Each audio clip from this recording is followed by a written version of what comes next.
I believe technology should be used in the classroom whenever possible, and gaming is just one way to incorporate technology into your classroom. Almost all children ages 12 to 17 play some digital game weekly, and about half play daily. I believe there's a stigma about gaming in the classroom, but I think teachers have different opinions about what gaming in the classroom means. A video game is any rule-based activity that challenges students to reach a goal and provides feedback on how the student is progressing towards that goal. That sounds pretty great and is not something to be afraid of. The main benefit that I see of gaming is immediate feedback. Games provide immediate feedback on how a student performs and challenges them to solve problems. I teach 8th grade math, and I try to avoid bookwork and worksheets because of immediate feedback. The book or the worksheet is not magic when I'll tell the students they wrote down the wrong answer. Online games are. My students leave the room knowing they understood the lesson because they have met their goal in the game today. There are times when paper and pencil has its place in my class, like during graphing lessons, but with chapter and state assessments being online, it only makes sense to me to have them practice doing their work online. The biggest potential challenge of games in the classroom is monitoring Chromebooks. Since they're allowed to be on the Chromebooks, it opens the door to other things they should not be doing. Their devices are not out during the lesson, their books are open, so I know what they're looking at. However, during work time, a student can look engaged in their math game while watching a video or playing something else. Another issue with games I use is there's no way to show me their progress. I use a math website where the students play Who Wants to Be a Millionaire with math questions.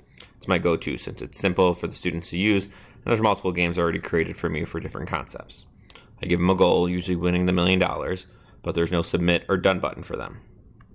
Students raise their hand and show me they have finished. I mark it off on a sheet of paper. Using paper and pencil to record their work for such a technology-rich lesson seems counterintuitive to me. The argument I would use to pilot a program using gaming centered would be on student engagement. Every teacher in my school observes 3 times a year, regardless of observation cycle, focusing on student engagement.